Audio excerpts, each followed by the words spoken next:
to the download. Yeah. Okay.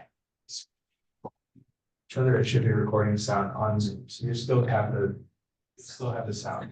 I'm just having Lisa do that. I'm having. So she'll just need a. It's so fun to see you virtually. I'm here. Can you hear me now? Yeah, I think we're good. Awesome. I think we're on. So the idea is we're going to do like 30, 40 minutes max, just Okay. kind of chatting with you about life. And then we'll get you all the information. I'll record the intro after this, and but it's just a chat, casual conversation. Just a chat. Just a chat. So Yeah, and I think we should, like weave in some CORFAC stuff. So you do that. I mean, I was president 21. We could talk about that if you like, oh yeah, I'd love to. Yeah. The pandemic was challenging, all that fun stuff. So sure. Okay, yeah. So much to talk about. So much. All right. Are you ready? Sure. All right, here we go. Hey, Joe, it's so nice to have you on the podcast. This is so fun. Hi, Lisa. It's a pleasure to be here with you today. You are in a part of the world that I don't really get to very often. I've got to change that. Yes, you do. We are in the Mid-Atlantic region. Specifically, I'm talking to you from the great town of Wilmington, Delaware, which is centrally located right in between New York, Washington, Baltimore, and many other great Mid-Atlantic cities. That's very cool. Did you grow up there? Yeah, born and raised in Wilmington, Delaware. The Oh, great really? Delaware, yes. We can get into it more, but my childhood involved going to school and living in the northern part of the state, which is Wilmington, Delaware, and spent the majority of my childhood spending my summers in the southern part of the state, which is the Rehoboth Beach and Dewey Beach areas of Delaware, which are the resort beach towns, which are a whole lot of fun in the summer months. And my brother, specifically my family, throughout my childhood owned restaurants down in the lower part of the state in the resort area. So kind of spent a lot of my childhood hanging out down there, I guess you could say. So were you hanging out or did you actually work in the I restaurants? worked. No, rest his soul. My brother's deceased now, so we can't get in trouble for child labor laws. But I was probably 11, 12 years old when I started working in restaurants, washing dishes. I was probably cooking breakfast by the time I was 12 or 13 years old in a lot of those restaurants, flipping eggs and making Wow. cleaning up the mess behind it. So very fond memories and just a great area down the lower part of the state for sure. Oh, that's wonderful. Well, that sounds like something I have to come see at some point. Yeah, we have there's a lot, quite a lot of known celebrities or otherwise that have homes in the Delaware Resort area. Cal Ripken being one, Denzel Washington has a home down there, and you'll occasionally see them out and about. But it's a great area, and it was a real great area to spend my adolescent years growing up in the summertime for sure. That sounds wonderful. And did you ever stay in the restaurant business or what?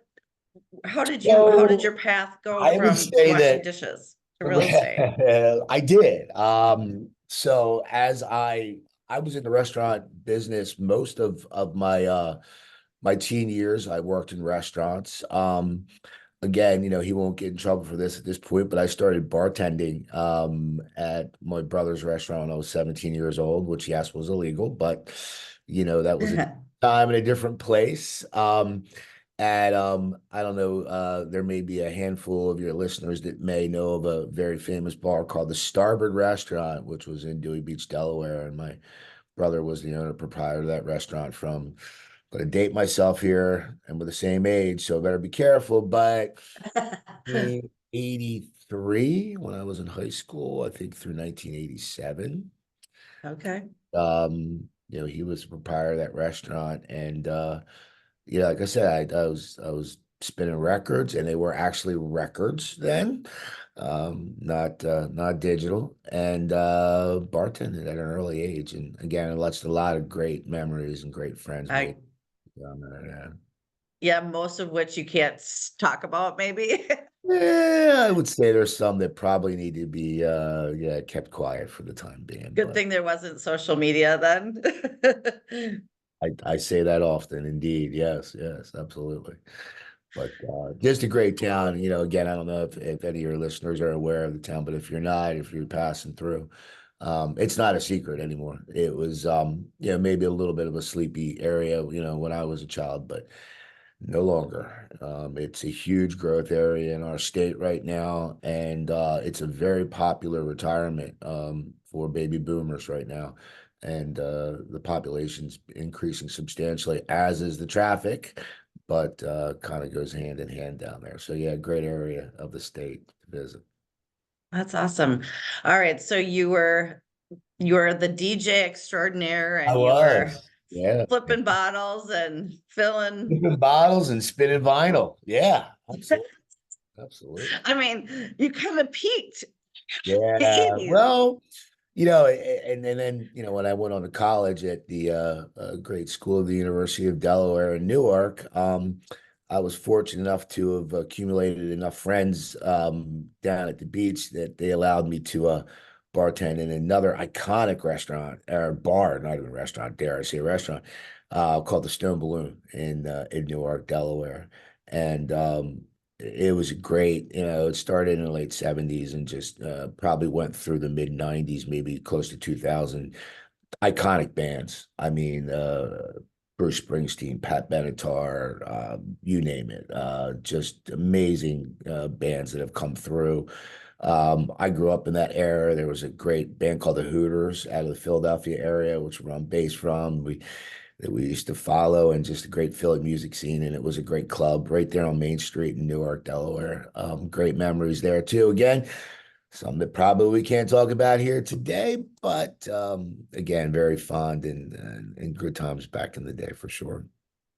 It's just interesting as the theme of this podcast is about places, and it's just Yeah. really interesting that those kinds of places create so many memories and create so many friendships, and just how important places are.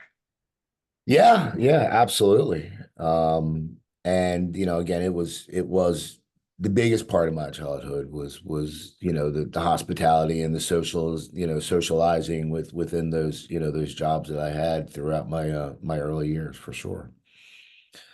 Well, So and we talked about the fact that we have a pretty large listening audience in Minnesota, and obviously our friend Prince is kind of a worldwide connection, but you and I are both huge Prince fans. grew up a huge Prince fan, absolutely.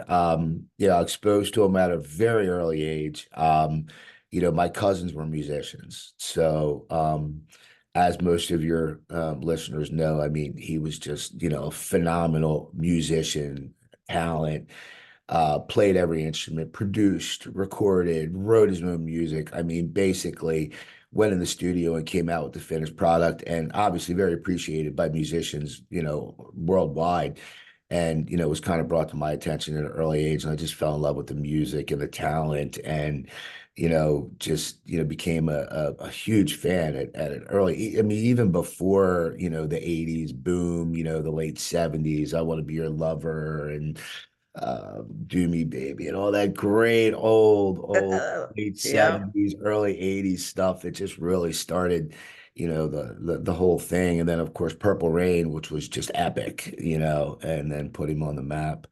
Um, but I continue to be a fan through many, many years. The greatest shows I ever saw him at Radio City in New York, probably early 90s maybe. And I mean, just that small format, and just I'll never forget it. I think I remember every song he played at that concert. It was phenomenal. Absolutely. That's awesome. That's awesome. Well, we have to get you to Minneapolis. Have you been to Minneapolis and I toured some of have. the iconic sites? I have been to Minneapolis, I believe one time for a CORFAC conference.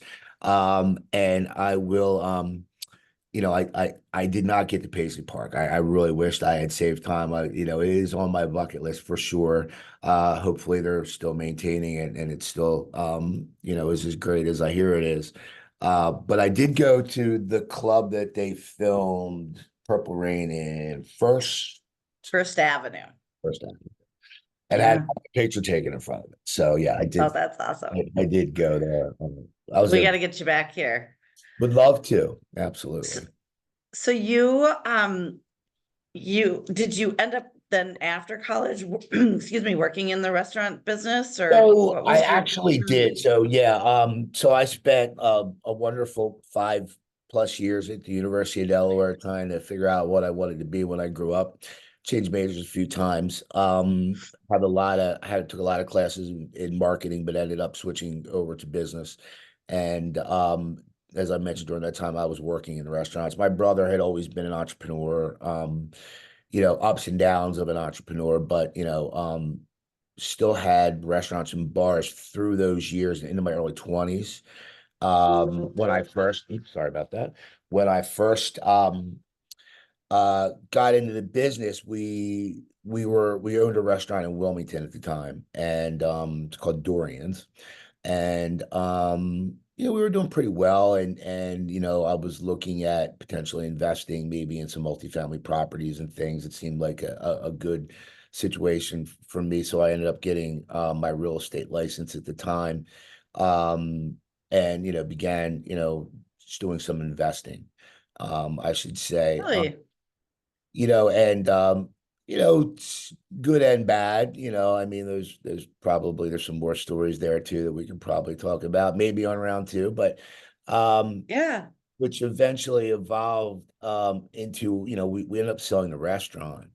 And it was time for me to maybe make a career choice at that point. And I had a friend that the company that I worked for, I was really just essentially hanging my license. I really wasn't directly involved in real estate at the time. We were still young. I was about 22 years old at the time. She had been working for the commercial department of a company at the time. It was called Patterson Schwartz, very big real estate company here in Delaware at the time. And she said, "Hey, with your business background, you should get in commercial real estate." And I said, "Sure, that sounds good. I don't see, me being, the warm and fuzzy, showing house kind of a guy." So I said, yeah, let's give this a shot. I had some, business background. I did own my own restaurant at one point. And so I joined the commercial department. And again, I'm gonna say it's 1989, maybe early 1990 when I did that. So at that point, I walked in the door and I said, "All right, where do I start?" And they said, "Well, here's your desk, and here's a phone book, big old yellow pages, and here's a phone, push button, of course, at that time." And they said, "Go make money."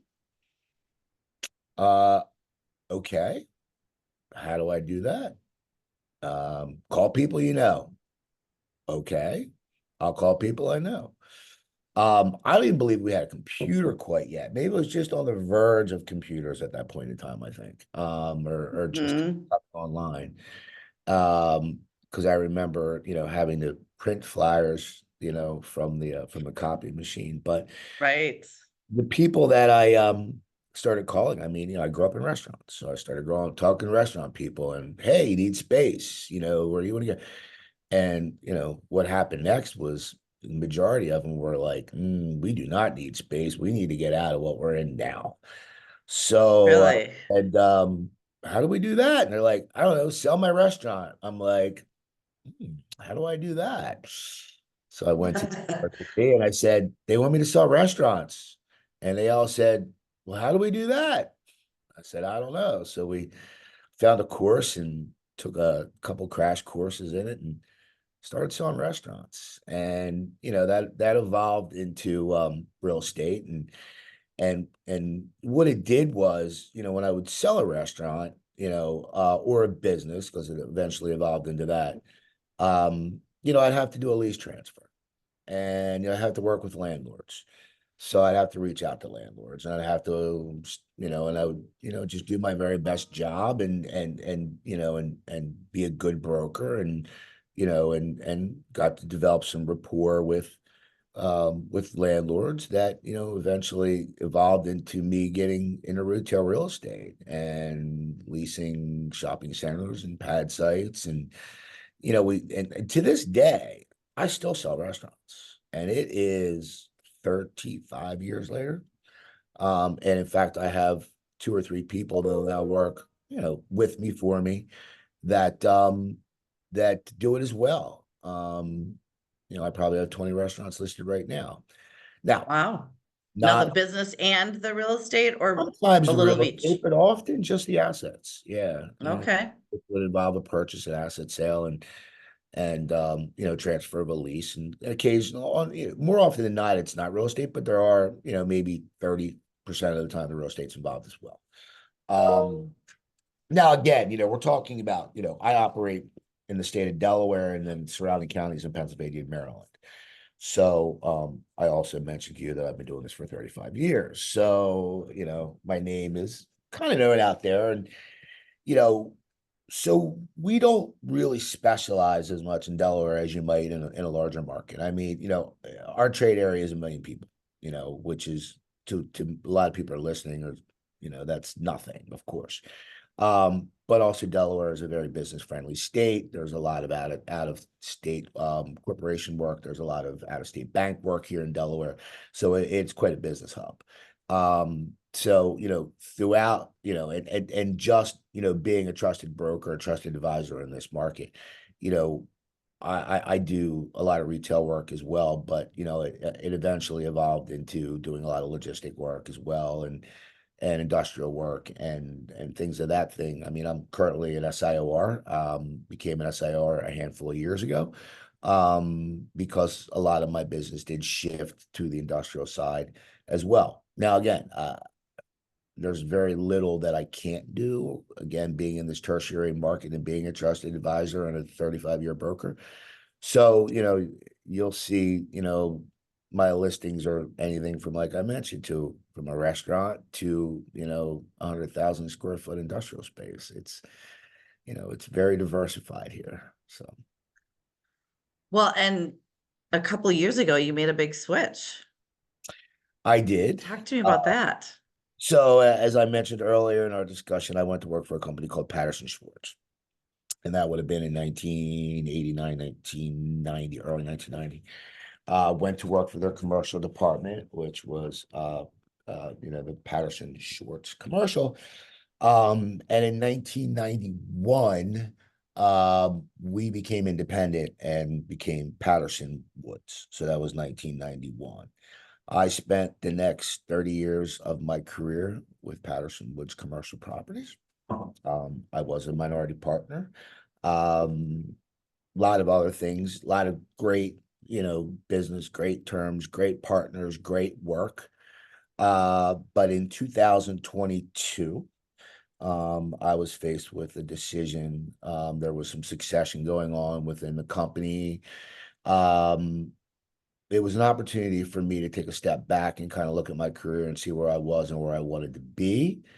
And I reached out to one of my other partners there, and I said, I think we can do this better. And he agreed. So in May of 2022, we launched LMT Commercial. My partner, Chris Moore, and my partner, Jim Tancredi. Jim was with a different company at the time. Jim and I were actually childhood friends. So it was kind of full circle for us. And we launched in May of 22, and I'm currently the managing partner for LMG Commercial Properties located here in Wilmington, Delaware. We haven't looked back, and we're doing very well at the moment. We have 8 brokers, 2 support staff, and a property manager right now. So I'm at about 11 people right now. So That's a big team for a new company. we grew quickly. Yeah. How did you do that? We my relationships through the years, of course. Again, I try to be very fair in my dealings through the years with, my brokers and with my, cooperating brokers and with all the business people in here. And we just, my partners and I felt like we just created a really good platform for people to come. We didn't recruit at all. I would say that, we did bring an initial team with us of about 5 people, I believe, but our growth since then has really just been organic. It's been people approaching us and saying, we're interested. We have a couple of veterans that did come over with us. We also have 2 brand new, that we're training ground up, which is always fun and challenging, but good stuff. Yep. And we just try to create a very comfortable environment. I mean, those of you, your listeners that are in the business will appreciate the fact that, we collaborate. We don't compete with each other. Mhm. We support each other. And that's the kind of environment that, me and my partners wanted to create from day one. And that's what we instill in our people is that, you know what I mean? Collaboration is better. We can all work off each other's knowledge and experience and bring the client a better product. And ultimately, it's all going to come back around to you. I'm helping with yours, you're helping with mine. We're compensating each other fairly. And so far, knock on wood, if I can find some, it's worked out A lot very of well. drywall around you. Worked out well for us, yes. Well, I absolutely love that. And I think that, different markets around the country as markets are, have different competitive attitudes. For sure, within the bigger firms, there's often competition, but when you can create that culture from the top down of helping each other out, I think that's a beautiful thing because there's definitely enough to go around, and I mean, kudos to you. Yes. Well, I appreciate that. Thank you. And I hope that, we continue here, challenging market these days, but you know what? It is. Been 35 years. So I've seen the good and I've seen the bad and I've absolutely seen the ugly. And we're far from ugly, that's for sure. But you just got to adapt and try to persevere, work hard. Yeah, you just kind of got to get up every day and just go after it, right? That's exactly right. That's exactly right. Well, I think the fact that your culture is such that I find that you and I know each other through an organization called CORFAC. I'm a newer member. I believe you've had a longer history with CORFAC, but I find that Pause. well, I find that it's just an amazing organization. It absolutely is. And so yeah, so my former company, Patterson Woods, was a CORFAC affiliate for Wilmington or the state of Delaware, essentially, I believe for close to 20 years. Wow. And I was not originally involved because CORFAC was born out of the SIOR, as you probably know now, which is, primarily industrial and office realtors.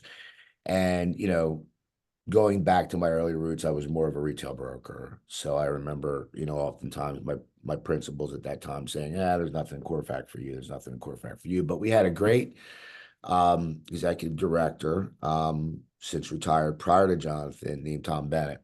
And if Tom happens to listen to this, kudos to Tom. He was an amazing individual who said, we're missing out something here without retail, and essentially recruited me to kind of help develop a little bit of a retail vibe within CORFAC, which obviously fast forward to today, we just got back from Las Vegas a month ago. We now have a huge presence at the ICSC, and we have a very strong retail department now within CORFAC International. But back then, not so much. We had to kind of build it up.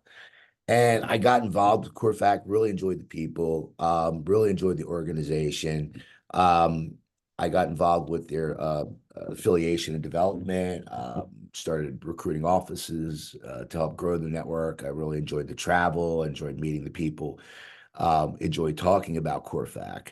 CORFAC, again, my market being a tertiary market, I'm not necessarily the benefit of huge referrals that often, occasionally for sure. I do some national work in and out. which is, one of the basis of CORFAC, but it kind of goes beyond that for me within the organization. The ability to have, the collaboration, again, back to that word of all my partners around the country and around the world. And around the world. Yeah, around the world for that matter. Is priceless for me. Just the general market knowledge, the ability to reach out and and be a part of a larger organization has been very beneficial for helping me win assignments and helping me kind of grow my company and my brand through the CORFAC network. As we had previously talked about, I was very fortunate to be the president of CORFAC International in 2021. Challenging times. Coming out of the pandemic, really not quite out of the pandemic. But we did a lot of things virtually then. We discovered Zoom, which we didn't really know that much about prior to 2020, and now it's an everyday word to everybody. But we did everything we could, and then later in 2021, when things opened up a little bit, I got to do a little bit more travel and go to see my offices and visit my people. And referencing back to the time, I really wanted to fulfill that presidency in 2021. So if you remember, I launched LMT in May of 22, shortly thereafter my presidency. It could have been launched earlier, but it was not, so that I could take that year and be the president of CORFAC, which I was very much looking forward to and did. Oh, that's good. I didn't know that history. But to finish the statement about CORFAC, so my former company no longer was in need of the CORFAC affiliation. So I think it was vacated for maybe a week because the call was made to me with my new company to see if I would be interested in becoming the CORFAC affiliate for Wilmington, Delaware. And I couldn't have said yes fast enough. And we are now proudly LMT Commercial CORFAC International.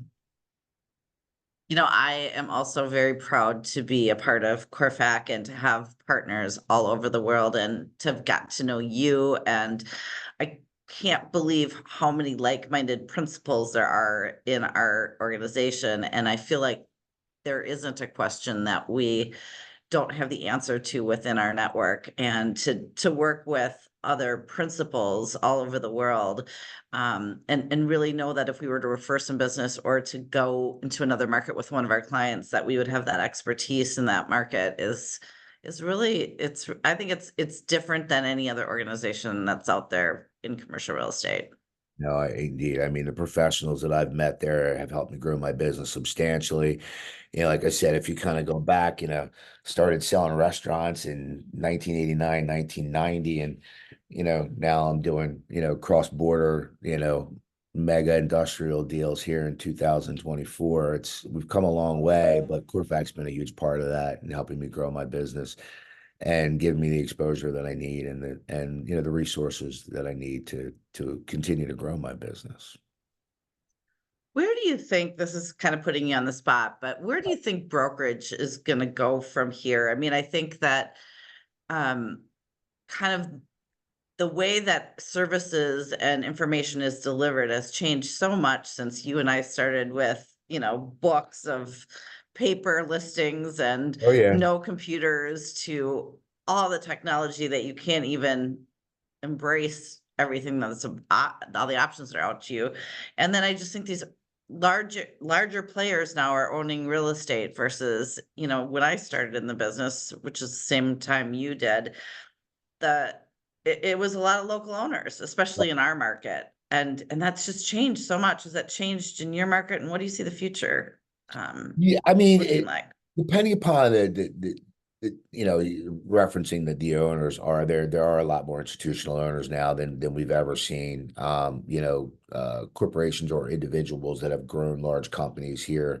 There's probably 15 to 20 major owners that probably control more than 50% of the commercial real estate in the state of Delaware right now. And those are the people, you know, that you interact with on a daily basis. So it is becoming a little bit more difficult for the individual owners to get in. And, you know, what I've seen evolve through the years is, you know, a lot of those owners were retail owners when I started, now, they didn't know an industrial building. They didn't know an apartment. The apartment owners were always usually individuals or family owned. Now you're seeing these developers buy up all the apartments too and buy up all the industrial. Right. So now their portfolios are very diversified as they should be. You want to make sure that if you invested all your money in the office, and I know there's many people that did out there, you're facing some challenging times right now. But if you diversified, your portfolio, then you were able to do that. Your question, where do you see it going with all the AI and all the information that's rapidly moving? That's why I have young brokers. They help me with that. I adapt to technology. You have to. You have no choice, right? I mean, look at us now. We're talking on a podcast, right? Here we are. I'm sitting in Wilmington, Delaware, and you're sitting in Minneapolis, right? So, wonderful times.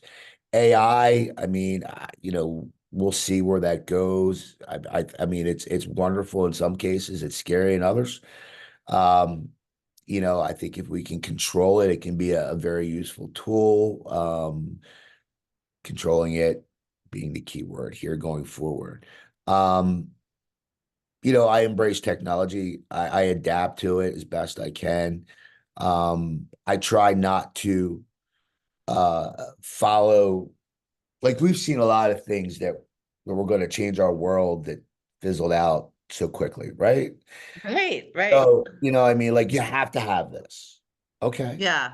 You know what I mean? And then 2 years later, it was like, what was that again? It's gone, right? So I think I'm very selective on what I invest in, from a company standpoint and from a personal standpoint. I still keep a notepad. You know what I mean? I still take handwritten notes. You know what I mean? I try to make use of the technology that's there, but I try not to get too bogged down with it, if that makes sense. You know what I mean? Yep. So use it to your benefit. I mean, time is our most important asset. So I try to get too bogged down on something, technologies that's, going to eat time. I want technology that's going to save me time, Yeah. I hear ya. I think we're all trying to cram so much more in every day, I think, just to kind of figure out how to get stuff to land. Right. But our value as trusted advisors to our clients, I think, can never be replaced by a computer or AI or any of that technology. I mean, I think your greatest assets, are your clients and the personal relationships that you have with them and your ability to guide them properly and for them to feel comfortable with you as an individual, not you as a computer screen or something else. You know what I mean? So, at least, in my lifetime, I don't see any major changes to our industry. As I said, technology comes and goes. Some of it sticks, some of it doesn't. So, we look at it, we adapt as best we can, but I think we just got to keep our same core principles going forward and just keep doing our job, doing it well, Well, that is a perfect way to segue.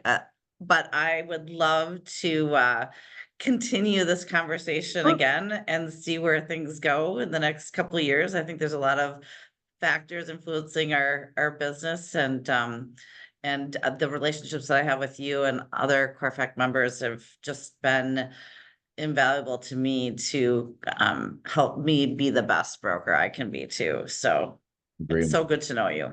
You as well. Thank you. This has been wonderful. I thank you so much for taking the time. I can't wait to see you in Atlanta.